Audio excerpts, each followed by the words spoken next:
Hello, Facebook family and friends. Usually I come on and I'm happy and I'm excited and I have encouraging words, and I'm sure that'll happen. But I got on because I'm angry. I feel like so many of my fellow sisters and brothers who are just ticked off, to be honest. So I didn't want to go on to my Sally K. Carter page. That's the new page that I just created, where I'll be talking about a lot of inspirational things. I'll be sharing a lot of positivity, and I'm excited about it. But I wanted to come on to my Sally K. Carter Facebook, my regular Facebook page, because I need to share my heart. I need for my people to know I'm with you.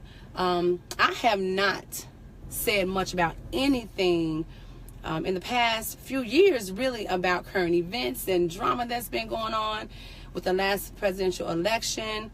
I have not said one word on social media. I've kept my thoughts within the confounds of my family and my close friends. And to be honest, I haven't said a whole lot. I just chose to pray. And even though I know everything that happens up top trickles down and it affects everything and it affects us all, because I answer to a higher calling, I answer to the ultimate president, which is Christ Jesus, I chose to not partake in the drama. But today, this moment, I got to keep it real with y'all. I am angry. I am frustrated. I'm saddened. I'm sickened, like so many of you. I don't go on Facebook all the time throughout the day, but I went on today after church, and of course, what was on there but about what happened this weekend in Charlottesville. And I'm gonna be honest with y'all, a lot. I know I've said that already, but I'm gonna be real. I'm gonna be real with y'all over the next few minutes, and I don't know how long this will go. I'm just gonna speak my heart and my mind. If you want to get off, that's cool. Deuces, no problem. Right now, this is about me. Okay, I'm gonna keep it real. This is about me right now, and I know that could be dangerous, because the one thing I've finally embraced is that I am a prominent figure within the Champaign County community. I get it, and so perhaps that's one of the reasons why I haven't said much in public, but no more. I went to a good friend of mine was speaking today at church, and she invited me to come and hear her. Cece, I hope you hear this at some point, but I went to her church, New Covenant. New Generation. I'm sorry, New Generation. I want to give her the proper shout out. But anyway, Cece was preaching about tearing off the veils, tearing off the mask, and how you don't want your mask to slip, because that's embarrassing. You want to take it off. You want to have that control, and you want to be empowered. You want to take your own mask off. So that resonated with me. And so I'm sitting here thinking about how, I haven't said much. And again, perhaps because of my position within the community, I'm in the process of building a real legacy for my own family and building something huge within this community of Champaign, but it will spread. I'm from the west side of Chicago. We will get there. So I wanted to be mindful, and I found myself, in a sense, playing these political games. But no more. The mask is off. I'm ticked off. And I'm ticked off for a lot of reasons. I'm ticked off at myself because I think I realized today that I've been doing what so many of my white friends have been doing, which is just ignoring things, hoping that it'll go away. I've been ignoring. Hey, CC, I wasn't going to say hi to people, but I'm saying hi to you because I just talked about your message, CC, and how you talked about pulling off the mask. And that's what I'm doing right now, okay? So I'm glad you're here. And I see y'all comment. I'm not going to say a lot because I get distracted, and it's so much in me, and I don't want to be on here for hours, but I've got to speak my mind. I've got to speak my heart. God has given me that authority, and I'm going to stand in my authority, okay? So what I was saying is, like so many of my white friends, I believe that they are ignoring what's right in front of their faces, and they have been in hopes that things would just kind of go away. Like myself, okay? Again, straight chick from the west side of Chicago, no doubt. I would never hide that. It makes me who I am to the core. I'm so proud of that. That's why I'm so resilient, and I'm so strong, and I'm so powerful. I'm so loving. All these things because of my foundation. But I was hoping that things would just kind of go away, and that here I am in the world that I live in. I don't see what's happening in Charlottesville in my backyard, but I know it exists. I know it exists. And like so many of my white friends try to believe that, oh, we're all kumbaya, we're all friends, and that doesn't happen here. And I wish people would just get along, kind of like Rodney King said years ago, and you know, just kind of pretend we could just go on by, but no more. No more. Part of it started when, as black folk, we started getting a little change, little coins. You know, us middle class, you know, we started wanting to ignore what we knew all the time. We wanted to believe that we fit in. We wanted to believe that, the hatred that we hear about is in the South. It doesn't exist here. And not so. It's scarier here because of the mask.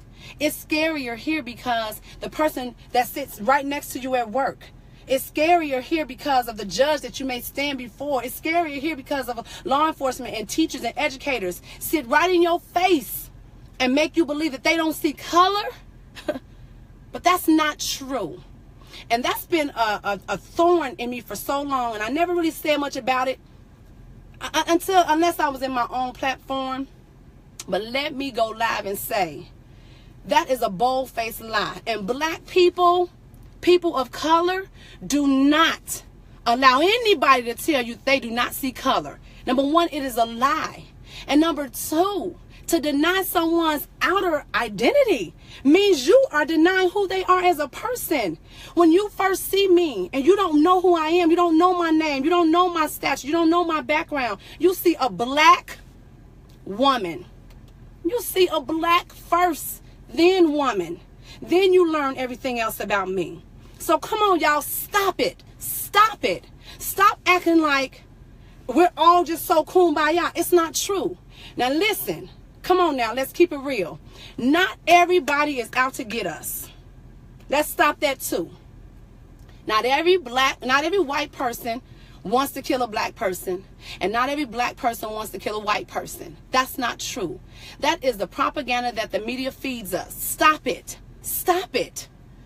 I'm so frustrated because I am the mother of a now 17-year-old son. Okay? And I'm going to be honest with you. This situation this weekend in Charlottesville, it didn't open up my eyes to the fact that my son has to be careful. I've always known that. I'm frustrated because so many of my own friends, my black friends, walk around here thinking that that's not their case. Absolutely not. So I'm a little angry at myself and confused and feel like I need a therapist because as I've been seeing the news on and off, I've committed not to just sit up in that stuff. I wasn't shocked. Not at all. I wasn't appalled. I wasn't anything. And I think that's horrible. To a certain degree, I think that's horrible. Because a lot of you I've been watching on Facebook and been seeing on Twitter and social media and all this kind of stuff, and y'all been, oh my God, I can't believe this is happening. This is 2017. Yes, because we walking around here in this euphoric state of mind. And it's so sad because we think that everything that our ancestors fought for, the civil rights movement, all of that is over. Are you kidding me? We just finished with our first African-American president, and they gave him purdy hell. He is trying to live like the rest of us, and he is still getting purdy hell. And America voted. Don't get mad. You put this person into office right now. It's so hard for me to give him the title that he has, but because my word said I have to honor those in position and authority, we got to say that Donald Trump is the president. But you put him here. You put him here because so many of you thought it would be better without that black man. Let's keep it real. We gonna keep it real today. That's why this is not on the Sally K. Carter page. Y'all ain't never really seen this side of me, but I'm a real person. I was just told today how I'm always so positive and inspiring. I hope this inspires you too, because even Jesus got to the point where he boiled over. Being inspirational does not mean walking around with flowers in my hand all the time. Sometimes I got to ball up my fists. Sometimes I have to raise up my voice. Sometimes I have to be honest and say I'm angry and I'm mad.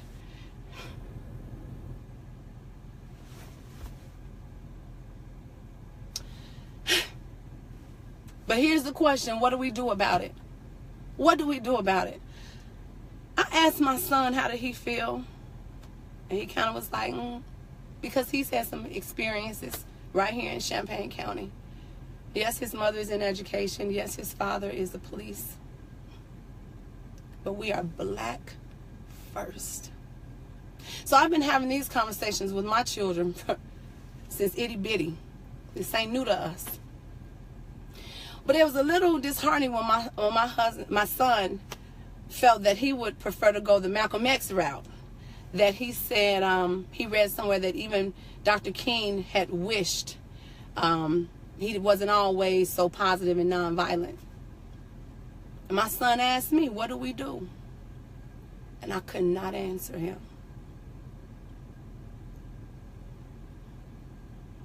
As a mother who seems to have an answer for everything, I could not answer my baby.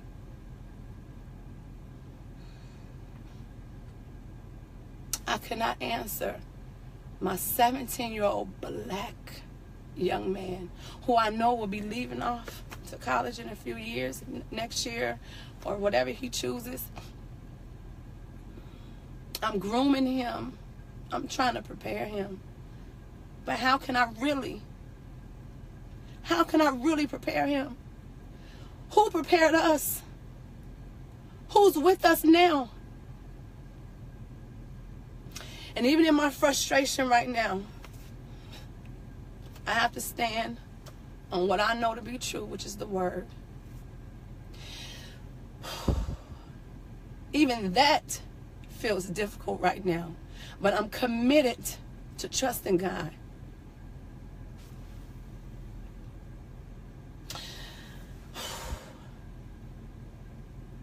Two weeks ago, the Lord told me to put together a day of prayer for our children. I said, okay. But I thought it would just kind of be private. But he said no and gave me instructions. And so you'll hear more about it. You know, I didn't plan to get on here today. But on August 29th, Tuesday morning at 5 a.m., myself and a few others will be leading prayer for our children. We will be partnering in prayer at my new center, 103 Country Fair Drive in Champaign. But I am inviting the world through social media. It'll be broadcast live on Facebook and Periscope. And you can join me at 5 a.m. and you can pray with me and with my team of people who will be praying for our children.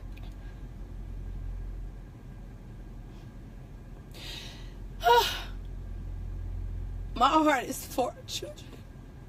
My heart is for our children, but I cannot just pray for our children without praying for parents, our mothers, our fathers. We don't have big mamas anymore. We don't have big mamas anymore. We have to pray for our president with his ignorant behind.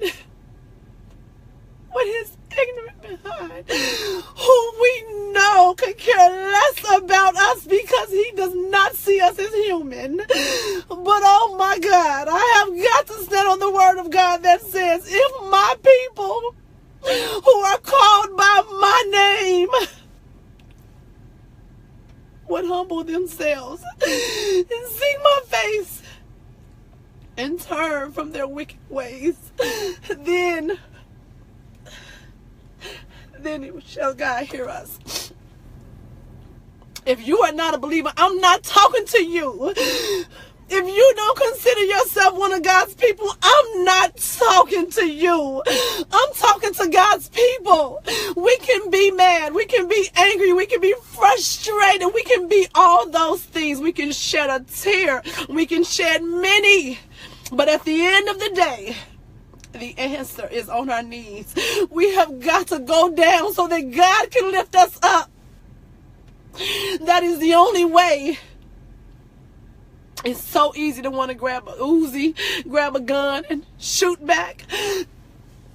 But what does that get us? What does it get us? Some of you out there are like, well, this doesn't affect me. So you want to ignore? Just 2 weeks ago, I was afraid for my own family members' lives back in Chicago, where the male matriarch of my family was shot. And my young cousin, who is a young scholar, who is going someplace, was sitting on their front porch. And somebody came through and shot through my family's home. This is personal, y'all. It's personal. We all have family members who are affected by hatred. But this is what makes me even more angry and confused, and why I have to pray. And I'm asking you to pray with me. Because just 2 weeks ago, they were not neo-Nazi white men. They looked like me. And even worse, their families are families of families. Okay? Leave it at that. Just today, in the same community that I grew up in, Friendship Baptist Church was gunned down. 2 men walking on the steps to go to the house of the Lord. One was a deacon, one was a visitor. Shot dead on the church steps, people. We've got to pray. We have to pray. Don't get distracted. It is so easy to point a finger. It is so easy to try to say what hatred looks like. It's not just black and white, people. For we wrestle not against flesh and blood. Don't you see this? True hatred really doesn't have a color. The enemy came for 3 reasons only: to kill, to steal, and to destroy. But I refuse. I refuse to ignore anymore. My mask comes off today. I refuse to pretend that these things are not happening. I refuse to believe that we're all sitting in kumbaya and everything will just go away and we'll just be in peace. I refuse. I know the call that God has on me, and I know what I have the authority to do. I ask you to join me. And maybe you haven't had a loved one sitting on their porch shot down. Maybe your church stands still and strong, fine. There are no bullet holes through any of their windows. Maybe you don't have any children at all. None that are going off to college, out of your sight, out of your reach soon. Maybe you can afford to sit in a world of utopia where everything is perfect and fine. Maybe you can. And if you can, I don't know that world. I can't relate. So God bless you. Don't join us because you can't relate. But if you can relate in any capacity, if you have an ounce of compassion for humanity, please join me on that one day I pray every day. The word says for us to pray without ceasing. Don't stop. It's okay. You don't know how. It's not your thing. It's okay. But I ask you on Tuesday morning to sacrifice. Tuesday, August 29th. Sacrifice your sleep. Get up at 5 a.m. My center holds 200 people. So if you are local, you are welcome to join us. Just prayer. You are welcome to join us. 200 of us. Invitations are going out soon. It'll be on my Sally K. Carter page. Layla's going to kill me because we were supposed to market this nice and perfect, because I'm a person of excellence. I believe in doing things in decency and in order. But this mama couldn't package this today. I had a sense that I needed to be with my people, and that's okay. Sometimes you just need to be with your people, and that's what I needed. And I can see by all the little hearts that are going across the screen that you got me. You're here. So I'm going to have you. I'm going to have your babies. Tuesday, August 29th at 5 a.m. I won't be by myself. My mother, the one who taught me faith and prayer, will be praying. My sister, my mother, Emma Barron, Evangelist Emma Barron, will be there. My sister, Sister Cornisha West, will be right there with me. We learn prayer in our home, on our knees. My godmother, who will be there with me in spirit, who went home to be with the Lord some time ago, but I'm her namesake. Sally Pitts Little is her name. Evangelist Sally Pitts Little. That's where Sally K. Carter comes from. I know she'll be right there guiding me. That was a woman of faith and anointing and power. My God. She broke a lot of barriers, and I didn't get it then, but I get it now. Evangelist Underwood will be with us praying. Firehouse, dynamic woman of God. My husband, James Carter, Brother James Carter, will be praying for our fathers. He will be praying right there with me. Brother John Browning will be right there. Another dynamic man of God right here in Champaign will be with me praying. And then we just added today, I'm so excited, Minister Cecily Thomas. She gave a dynamic word today, and it was so clear she needed to be there with us praying. So you will be with us praying. Either you will be in the house, again, August 27th at 5 a.m., 103 Country Fair Drive in Champaign, or you will be with us virtually. So you can sign up and say, yes, I will be there, and you can choose where you'll be. If you are not in the Champaign area or you can't make it at that time, you, wherever you are, 5 a.m. Central Time, can log on Facebook or Periscope. All that information is coming. Like I say, this is all about me being real today. But since I have you, I just want to share. You can join us, pray with us. You don't have to have children of your own. We're all connected some way, you know. I see my friend Aranda on here, who's in Atlanta. Girl, my babies are trying to come there. So you don't have maybe babies of your own, but you'll have mine. So I need you praying with me.